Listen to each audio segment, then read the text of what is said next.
Welcome, everyone, to another edition of the Sperging Out Podcast. My name is Mitch Grace. I am author of the book Growing Up with Asperger's Lessons Learned and Shareable Wisdom, available on Amazon in audiobook formats, on Audible, and then on paperback and Kindle formats. And I am joined, as always, by my co-host extraordinaire. Hello, I'm a therapist. I do in-home therapy with teenagers and adults with autism, and I'm happy to be here. And we are also happy to have you here. And so a topic we wanted to go over today is driving. I remember when I was growing up, the mere concept of driving kind of was intimidating because you're driving this giant metal machine around with other giant metal machines. And, if one thing goes wrong, it could go wrong for a lot of people. And so I remember when I was in driving school, I was so nervous, my driving instructor said, yeah, you need to double, we require 60 hours of driving with your parents. Before you come back, you need 120. Oh, sheesh. So, and then I came back and then I did just that. And then much to my parents' annoyance. And then, I came back and did the rest of it, passed my driver's test on the first attempt. And now we're all good. Although don't ask. I have driven stick shift less than a handful of times. I very much prefer automatics. Same, yeah, agreed. And so, but be co-host extraordinaire, what would you say are some of the initial, I don't want to say fear factors, but what are some of the initial intimidations on autistic? Challenges or difficulties? Yes. A lot of it's the same as a neurotypical person. I feel like every kid, especially when they're just coming of age at 16 and learning how to drive, is a little anxious about driving. And with someone with autism, they tend, depending on their level of need, some have fine motor movement and gross motor movement disabilities, which means they aren't as coordinated as the rest of us, which can become a serious problem while driving. They make special, driving setups for people with those disabilities, but a lot of states, including it must be half of the states, maybe more in the United States, don't actually allow you to use those tools because, I don't know, honestly. I guess it's the idea is if you can't pass the driving test with a standard vehicle, you shouldn't be allowed to drive. I see. But barring physical disabilities that make it genuinely impossible or very difficult to drive, the mental and emotional stuff of anxiety just can cause someone with autism, along with some neurotypical people, just to freeze up, just to be so scared or anxious while they're driving that they're just bad at driving, or they refuse to even try. I remember when I was a kid, as a neurotypical person, when I got to 16 where I was supposed to get my driving test done, or I think I got my permit, I can't remember. The 60 hours of driving you're supposed to do, I just didn't do them. Oh, really? Yeah, I was so anxious, and my mom is a very anxious person too. So she was the worst to be in the car with. She made it so much worse. So she just signed the paper and said I did the 60 hours even though I didn't. Oh. And then I passed my driving test the second time. First time I messed up parallel parking, but I was parallel parking in a Tahoe. Yep. Everyone messes that up. Tahoes are big too. Yeah, they're SUVs, and I also messed up parallel parking when I drive. Yeah. But yeah, I drive all the time now, and I'm a very confident and very good driver. Yes, but that initial period when you're going through all that stuff you go through when you're 16, all that anxiety and all that, it's a tough time to jump into something as scary as driving. But once you get used to it, once you get in the habit, it's really not scary anymore. And I think that applies the same to people with autism, where they might have more of a hang-up or more anxiety than the average person. But once they get into the seat and get used to it and get comfortable doing it, they will fall into line and learn how to drive just like everyone else. Yes. The initial anxiety, something else to keep in mind is that if you're on the road and you're kind of worried about not hitting anyone and whatnot, there's a lot of people are also not trying to do that. So yeah. What helped me with my anxiety is knowing that, hey, everyone else is, to use a metaphor, in the same boat. They're all in their own car doing their own thing, and they're all trying to. In general, you will encounter some idiots on the road, but everyone's also not trying to, get hit or hit somebody. Yeah, no one wants to be in a car wreck. Yes. Not a single soul. Yes, not a single person. But yeah, I would recommend starting with driving in neighborhoods where there's just parked cars or places where there are no other cars. Because while it seems even at night, A lot of people are afraid of driving at night, but honestly, driving where there's less people around is a lot easier. Yeah, especially if it's in a city environment where there's street lights and the area's all well lit and whatnot. That's nice. But if you're in the countryside where there are no street lights, I can see why it'd be a bit anxious for you, especially if it's in a foresty area where deer could jump out at you. So a piece of advice I like to give to folks at home is that something my dad did whenever he would take me out to drive is that he would drive us in whatever car we were using. He at the time had a Yukon, which is not that too different from a Tahoe. Yes. And he would bring us to an empty parking lot, and then he would get there, and we would switch spots. Like he would be in the passenger seat, I would be in the driver's seat, and he said, "All right, we're gonna do some basic things. You're gonna change gears. You're gonna take this car out of park. You're gonna put it into drive. You're gonna go you're gonna learn how to turn. You're gonna keep it at a specific speed. You're gonna learn how to maintain that speed. Then you're gonna come to a good stop." Yeah. Not a jerking stop, but there were jerky stops. Let And me if tell you're you. in a parking lot, you can practice parking. Exactly. It's a big one. Yes. Don't be a bad parker. Oh my gosh. Yeah. I've seen those things on the internet where these sticky notes you can leave people that says, "Hey, you park like crap," and then you can leave on people's windshields. I actually have a pile of those in my room. I was given. One of my clients gave them to me. I'm gonna ask for one of those because I'm my pretty god. sure I could find them. Thank you. But yeah, learning how to park, that's important. And then because here's something I've learned is that every car has different Feels. different feels. Yeah, so like I said earlier, I drive a Mazda 3, which is a nice, small, zippy car. Yeah. I'm actually one of the terrible parkers, but only because my car is very small. So I can park it in a horrible diagonal and still be perfectly within the lines. So I've gotten used to doing that. If you were to switch me to a full-on, I don't know, Toyota or a Tahoe or something bigger, I might have a little difficulty parking. Yeah, I drive a Honda CR-V, and so it's a mini SUV, not quite a big SUV like a Tahoe or anything, but good. But yeah, I remember because I've had to drive my mom's previous car, which she thankfully sold a few years ago, but it was made in 2000. It's one of those Lexus sedans, and it's. Yeah. You ever see a child draw a car where it's it looks like a block with a taller section in the middle? Yeah. That is essentially what my mom's Lexus sedan Lexus was like. Yeah. And it was so wide of a turn, and the fact that my CR-V is not smaller, but shorter. Yeah, it's not as long. I'm not a fan of Lexuses. They're supposed to be nice vehicles, but every time I've been behind the wheel, I've been these kind of suck. But the point is that the brakes of my CR-V are not the brakes of my mom's sedan. They're not the brakes of my dad's, Lexus SUV, and they're not the brakes of my mom's new car, which is also a Lexus mini SUV. Yes. So. I had to drive a Kia Soul for a little while because my car was in the shop and that was what my insurance gave me, and it was a day and night difference in just turning, braking, everything felt different. Despite it also being a small car, kind of like my Mazda. Yeah, exactly. When I was getting my current CR-V, at the time I had a loaner HRV. Mm-hmm. The brake, first off, I don't care if Honda throws a bitch fit. That is a terrible car. I hate the HRV with every bone in my body. Sue our podcast. Yes, for the whole $2 we have, and in terms of our budget. But no, HRVs, I hate them. But yeah, the brakes for that were not different. That were different from my CR-V, despite the fact that they're very similar vehicles. Yeah. So I guess the point we're trying to make is that every vehicle feels different and drives different. And a big part of learning how to drive is just getting comfortable with the vehicle you are driving. Yes. So number one thing, and this applies to everyone, neurotypical or special needs, drive the vehicle you're going to be taking your driver's test with. Yes. Practice in the vehicle that you are going to be driving. Absolutely. Because if you practice in a Tahoe, then switch to a Mazda, it's going to be weird. It's going to feel very different. Yes.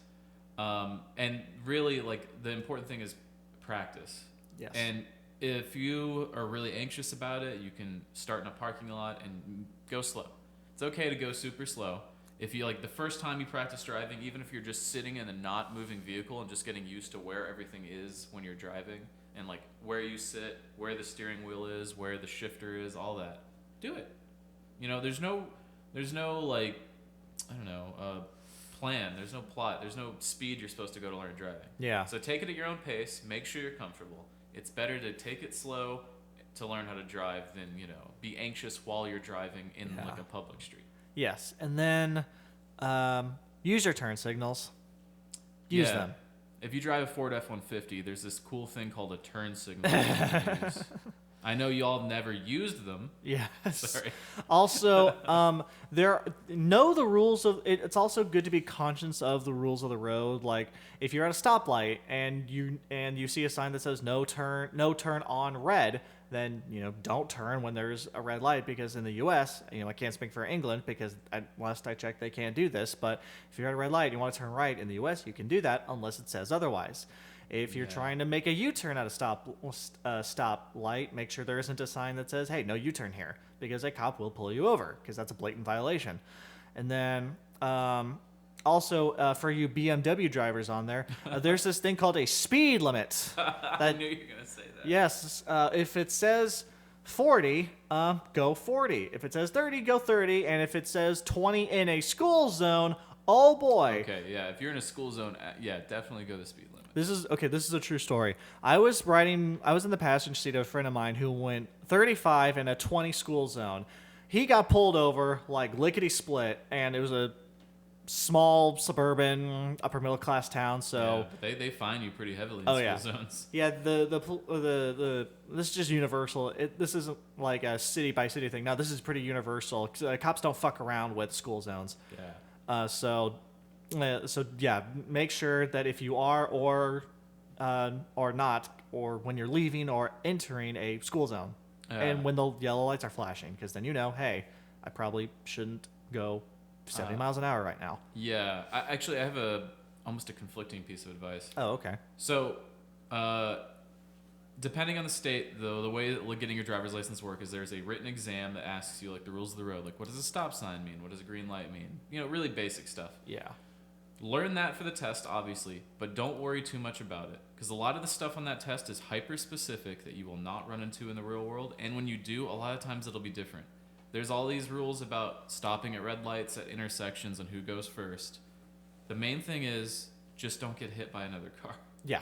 Like, even if the other car is going out of turn order, that's okay. Yeah. As long as no one's colliding with anyone else. That's the important part, because a lot of people, at least in this part of town, they drive over the speed limit by about 5 to 10 miles per hour. Yep. And where I'm not going to recommend driving over the speed limit, if everyone's going 10 miles over the speed limit, you should go 10 miles over the speed limit. Okay? Yeah, You got to follow the flow of traffic and yes. go the same speed as everyone else.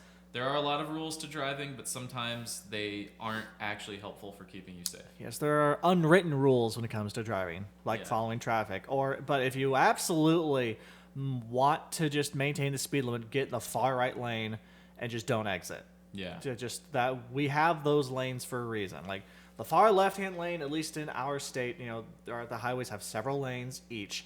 And so like the far left one is if bust a move, you're going 20 over the speed limit.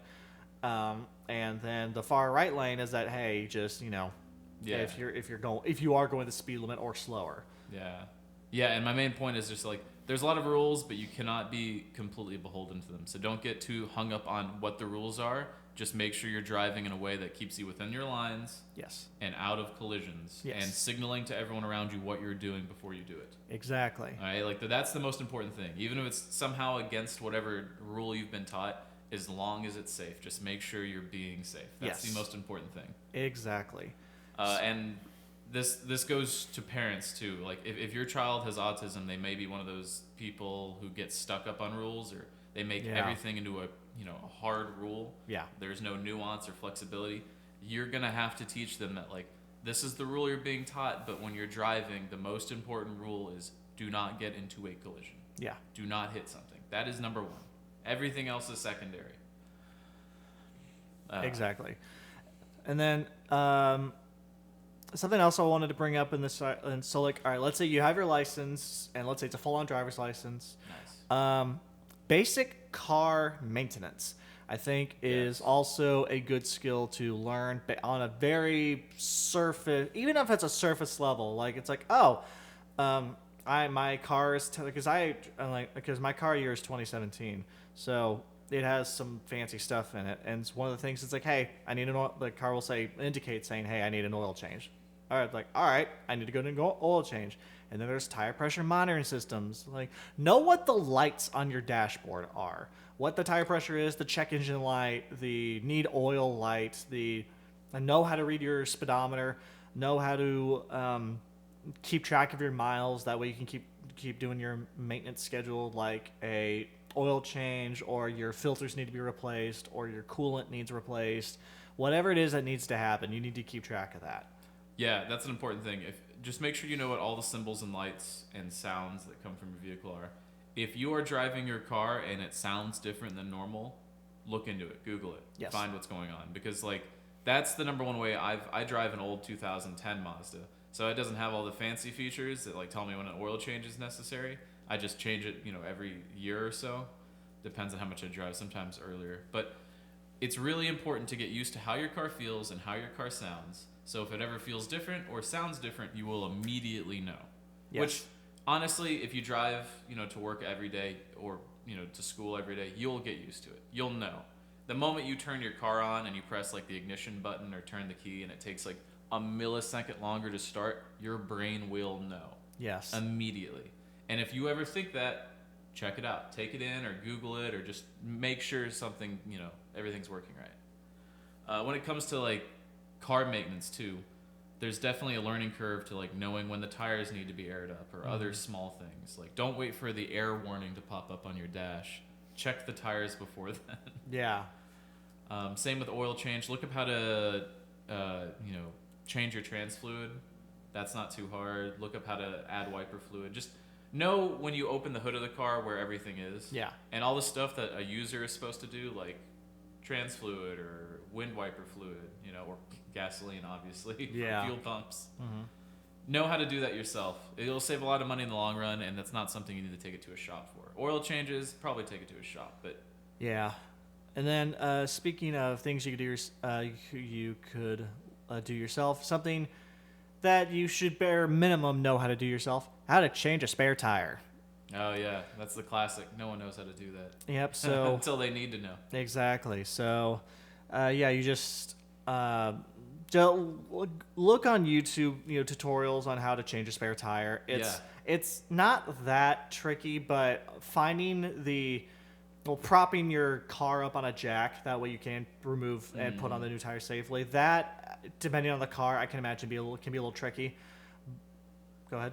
Oh no, I wanted to say like a lot of cars come with jacks and tools. Yeah. But not all of them. Sometimes they don't come with jacks. So make sure you know, especially if you're just beginning driving, make sure you know if your vehicle has those emergency tools like a jack and the thing that removes the nuts off the tire. What's that called?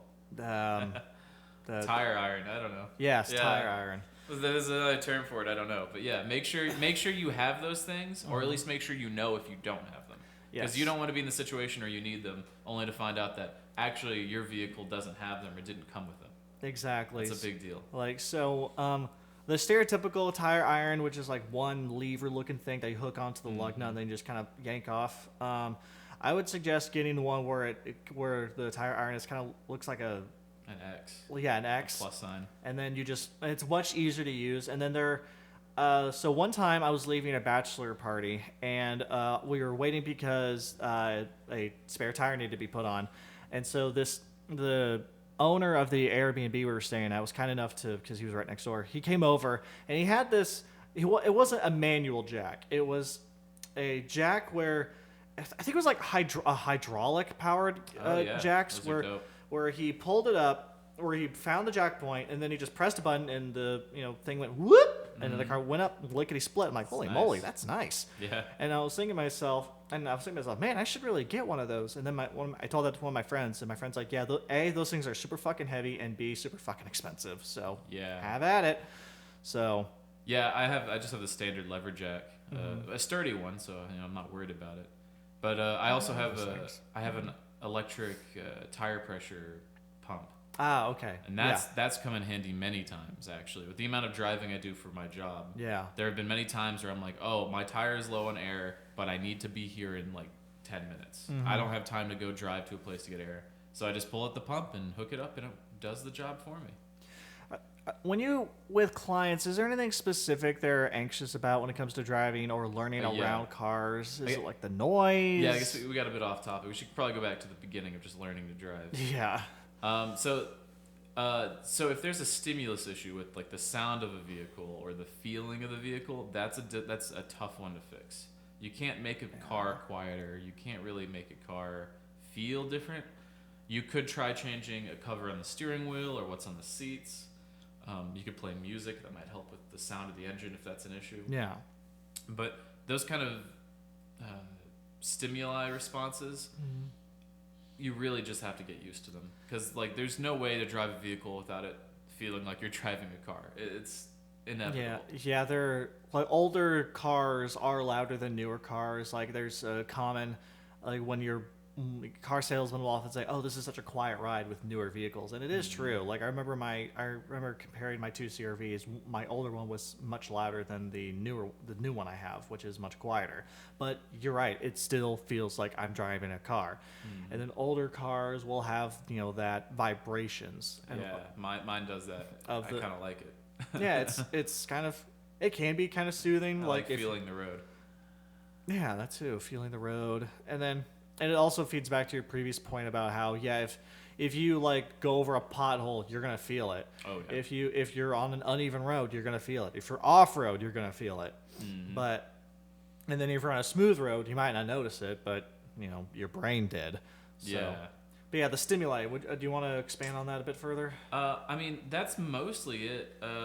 It's not really a problem that can be solved with any conventional means. If your kid has special needs and can't handle the stimuli of a vehicle, they just have to be exposed to it until they get used to it. Yeah. That's really the only real solution, because there is no magic car that doesn't make car sounds. Even the electric vehicles these days. Yeah. They kind of make car sounds to make it feel more like a normal vehicle. Exactly. And speaking of stimuli, what's that one thing where like streetlights look like a lot worse than they actually are? Stigmatism. Yeah. What if you have that? I mean, they make special glasses and shades for dealing with that. I mean, for the most part, if you have astigmatism, unless it's really bad, it really doesn't affect your ability to drive. Okay. If you have like blindness or some kind of disability, it makes it hard for you to see. That will either preclude you from driving ever or just be kind of annoying. Yeah. It really depends. I mean, when you take a driver's test, they check your eyesight. So true. It's really just like for specifically for people with special needs, there's a lot of things that may restrict your ability to drive, and that just sucks. There's not a lot you can do about it just due to the way the driving laws are designed. Yeah. But if there are ways around it, you can find ways around it, and you can get used to driving without it. It's not as scary as it seems at first. Yes, it's not as scary as it The thinks. more you drive, the more easy it gets. Ask anyone who drives. Most adults will tell you that like they don't even think about driving. They hop in their car and they zone out for an hour until they're where they were supposed to go. Yeah. Like I drive for 2 to 3 hours a day, and I don't think about it. Like I don't know. It just didn't even cross my mind that I'm driving. Yeah, I'll arrive at my destination. I've gone on dates from like Hinge where the girl has been like, "You'll have to drive an hour and a half to get there. That's a long drive." And I'll be like, "Is it?" It doesn't feel like my brain doesn't think about driving as a big deal anymore. Yeah, my girlfriend is very similar. She's like, she was originally from and so she'd make trips up to the Metroplex pretty frequently because that's where she was going to college. And so she's like, "Oh yeah, we could just it's only an 8-hour drive." I'm like, to me, that's a long drive, but to her, that's nothing. That's a weekend. Yeah. Like, that's like, oh, yeah, that's just something I do regularly. But, I mean, that might happen to you, dear viewer, but it also might not happen to you. But, yeah, bear in mind that some people thinking, oh, man, the 3-hour drive, that's so much. For other people, they're like, it's nothing. Yeah. The main point is that the more you drive, the more you get used to it. Yes. And that's the number one piece of advice is just practice driving. Just get comfortable driving. Exactly. Drive over and over. Even if you're really anxious, even if you're terrified, eventually that feeling will just kind of fade away. Just like everything else new in life. It's always anxious at first, then you do it, and you realize it's not as hard as you thought it was going to be. Yes. And it just gets easier every time you do it. And then we should talk about driving in not ideal conditions. So like rainstorms, snow on the ground, high winds, especially if you're a truck driver. That's something that people don't think about. High winds really do affect how your car feels. Yeah. In my little Mazda, high winds, I can feel it pushing the steering wheel, so I have to course correct. But yeah, in those conditions, again, it's kind of like what I said earlier. Just be safe. That's the most important thing. If it's raining and you don't feel safe, drive slower. Yeah. Take your turn slower. If it's snowing, I mean, it depends on how bad it's snowing. If it's snowing really bad, just don't drive.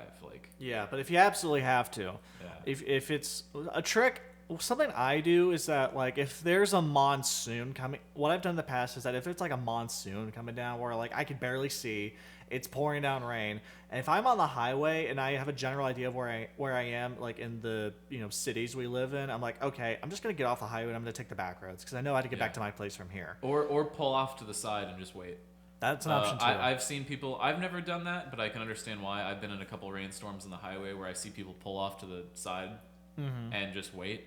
And if it's raining really bad, it is better to just pull off to the side and wait than risk a collision because you can't see what's going on. Yeah, if there's an overpass, you could try staying in that or staying underneath that because your car will be dry, you'll be dry, and then for snow, I mean, this is kind of dependent on the region because if you go to the northern part of the country, it's not. It's normal. Yeah. Yes. People go to work when it's snowing. And then, but for folks that are at different parts of the country, it's snow is like a snowflake comes down and the whole city shuts down. Yeah.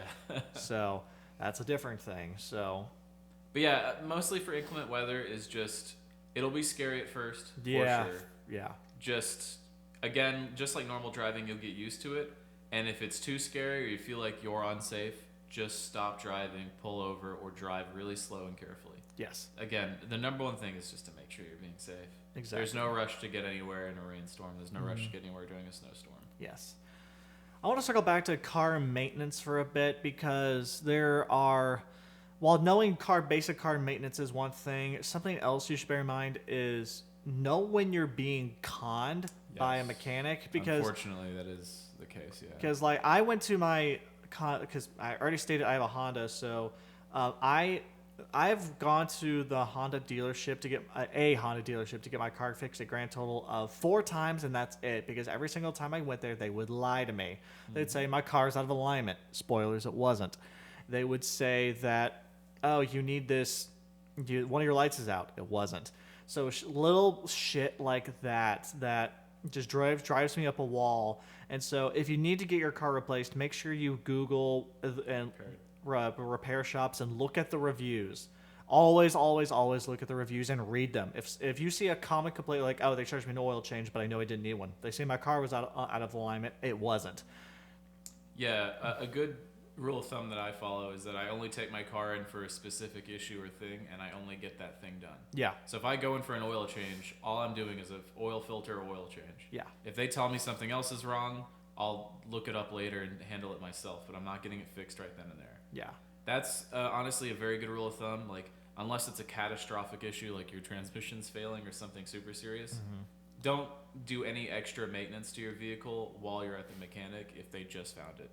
Go home, look it up yourself, find out if you can look at your own vehicle to confirm what they're telling you is true. Yeah. And then take it back to them or to a different mechanic. Yes. There's no harm in taking multiple trips to multiple different mechanics. They don't charge you for just showing up. They only charge you for what they do.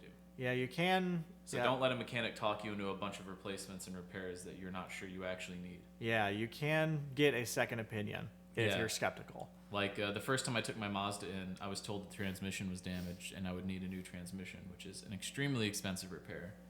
And they said there was metal in my transmission fluid and all sorts of crazy stuff. And then I took it to a different place and they said that the transmission fluid was fine and that they didn't see any issues with the transmission. And I've been driving that car for 6 years since then with no issues to the transmission. So the first place I took it to was trying to con me out of $5,000. Oh my goodness. Some insane amount, however much it costs to repair or disassemble a transmission. Wow. So it is very important to really double check everything before you're willing to pay for it. Yes. Small things like spark plugs, oil changes, trans fluid, brake oil, wiper fluid, brakes. Those are all pretty cheap. Yeah. don't worry about them. But if it's something serious, like make sure it actually needs to be fixed before getting it repaired. Yeah. And then I mean, like we mentioned earlier, if something even sounds off with your car, you'll know, and then you might be like, hey, I think I may need to research this, or hey, I need to take it to a mechanic I trust just to have them look at it to see, hey, what's going on here. So I feel like something's wrong. And so like I remember once when my old CRV, it would take longer for it to start, and that was my cue to be like, oh, my battery's either dead, has a dead cell, or something else is wrong with it. And so I took it to 3 different places. All of them said no, everything's fine. And then the last place I took it to was an Interstate battery place, and they checked the battery and they said, yeah, it is a dead cell. And I'm like, I fucking thought so. Yeah, how do they miss that? That's such an easy thing to check for. I don't know. I think they may have been checking the alternators or something, but I don't know. But yeah, get multiple opinions. If you are certain something's wrong with your car, get multiple opinions. Get multiple opinions, get multiple people to look at it, make sure they're reputable. Yeah, and don't be afraid to just Google stuff yourself. Exactly. As a WebMD as it sounds, it's honestly really easy to Google car repairs and car things for most models of vehicle and get really good information. Yes, and then you could find like if you're one of those people that's like, I don't want to pay someone to do this to my car. This is something really easy I can do myself. You can Google, hey, what part do I need to do to replace my air filter? What air filter does my car's engine take? What type of oil will my car's engine accept? And you can do it yourself if you have the necessary tools. Yeah, I had an issue with my Mazda 3 where the fog lights wouldn't turn off. Oh. It's actually apparently a pretty common issue with my model. It's something to do with the electrical system. It just fog lights will turn on and refuse to turn off.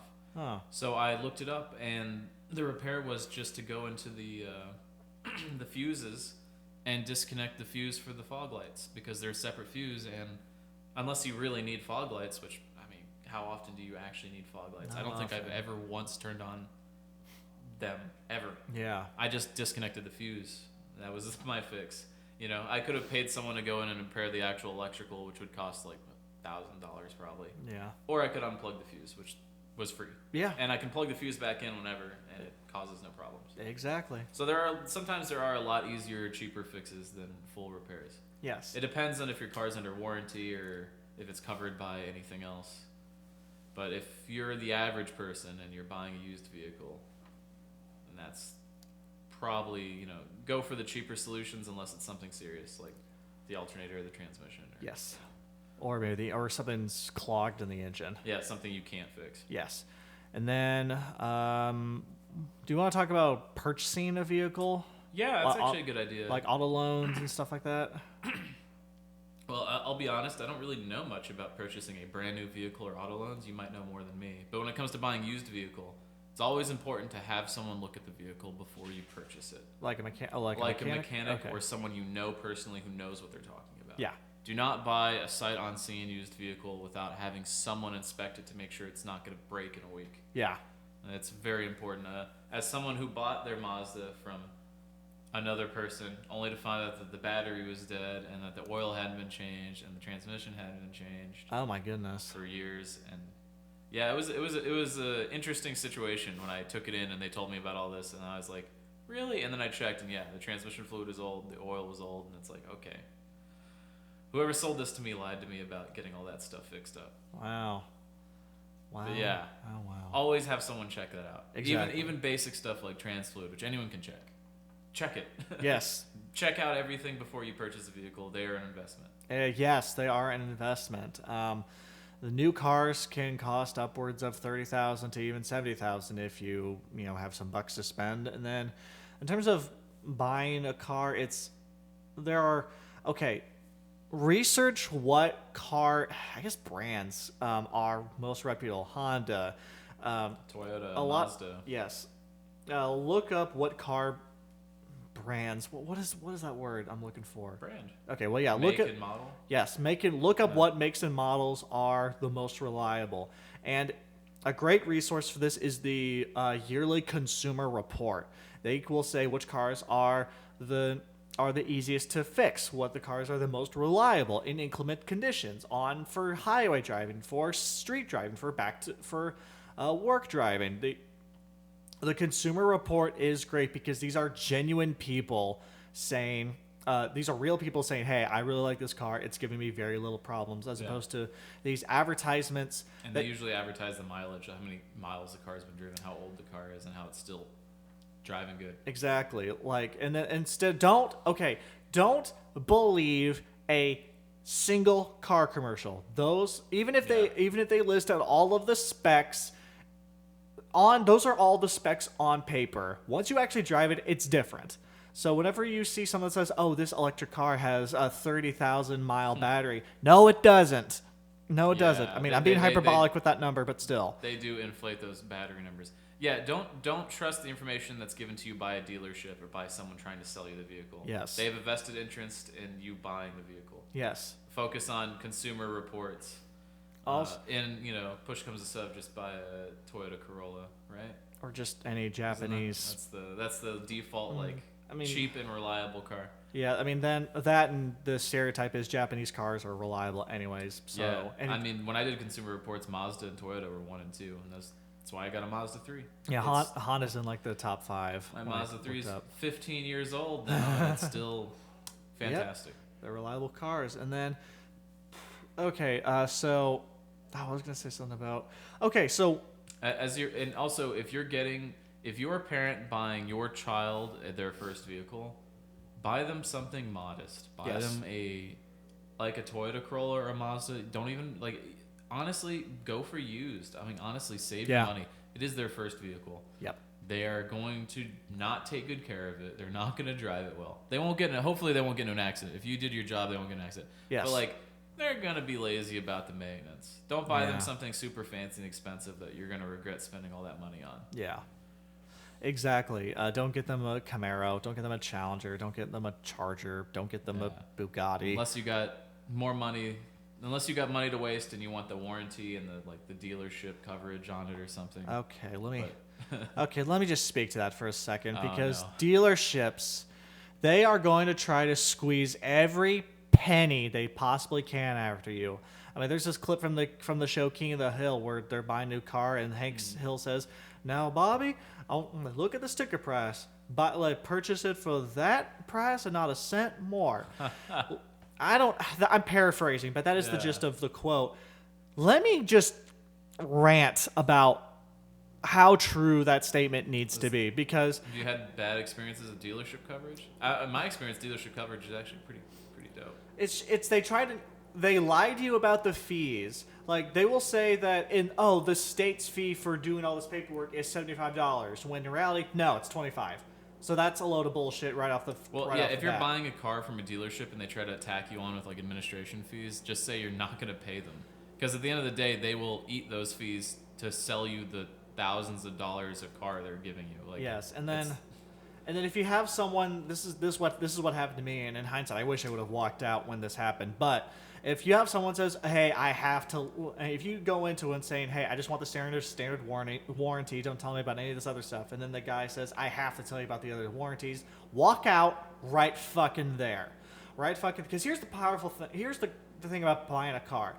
At the end of the day, it is a negotiation. Yeah. The most powerful thing you can do in a negotiation is walk away. Learn when the best time to buy a car is, when salespeople really need to meet their quotas, when they will be at their most desperate to get any car out. And make sure to look up the value of the car before you go to the dealership. So if they're trying to gouge you with an overpriced car, you can be like, "This is how much it's worth, though." Yes. And just say, "I'm not paying more than that." Yeah, exactly. And then say, "Hey, just look at all the fees they're going to tell you," and that just say, "Nope, I'm not doing that," because they will lie to you about fees. They will lie to you, say, "Oh, this is a necessary legal fee." No, it's not. "Hey, the state fee for this paperwork is $125. There's no necessary fees. The only thing that's necessary is the price of the vehicle. Exactly. So just look up what those fees are, because you can look up what your state's fees are for certain paperwork when purchasing a vehicle. And then if the price on the state government website matches or doesn't match what is on the dealership is telling you, that's how you know they're lying to you. And if they're lying to you about one thing, they're lying to you about something else. So always, always, always do your research, and never be afraid to walk away from a car, from buying a car. You could say, you could be at a Toyota dealership, and being like, oh, hey, yeah, this RAV4 is nice, but I don't know. There's this CRV right across the street that's a few $1,000s cheaper, and they're not charging me all these bullshit fees. I think I'm going to go over there. Any salesman that's worth their salt, provided you time it correctly. We'll work with you to try to lower those fees or remove them entirely. Exactly. Yeah. Exactly. Also, don't let them try to upsell you on a different vehicle than you came in to buy. I've seen that happen many times. Where Really? It's like, if you come in to buy a specific vehicle and they're like, oh, we don't have it, or we only have one and it's in the back right now, or it's not for sale, just be like, okay, either sell me the vehicle or I leave. Don't get talked into buying a different car than you want. Buy the car you want, nothing else. Exactly. Know what you want going into it, and then something. I imagine it will happen where it's like, oh well, I want this color in black, but but it's the only model we have is blue. Yeah, that's a lie. They have the models. Don't worry. So I mean, also they can get it repainted. The dealerships can repaint your vehicle. You can take it to a paint place if you really want it a certain color. Honestly, at the end of the day, like, the color is really not that important. If it's the vehicle you want, get the vehicle you want, even if it's the wrong color. Like, exactly. It's just a color. Exactly. Is there anything else you want to talk about regarding the vehicles? I think I just want to reiterate the beginning stuff because we kind of jumped past it. Yeah. If you are a parent with a special needs kid and they are really hesitant or resistant to learning how to drive, but they can physically, just make them.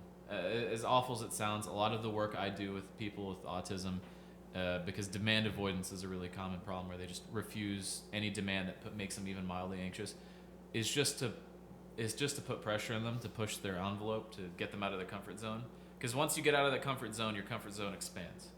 So if they're really anxious and afraid of driving and keep putting it off or avoiding it, force them to drive, force them to practice with you. Eventually they will get more comfortable with it. They might put up a big stink and fight you on it, but trust me, in the long run, it's better for them to learn how to drive. Like, life is full of new things you have to do that make you anxious, and you just eventually have to learn to do them. Like, that's because they're good for you. You need to learn. So don't do the thing where you let your kid never drive and never put any expectations on them.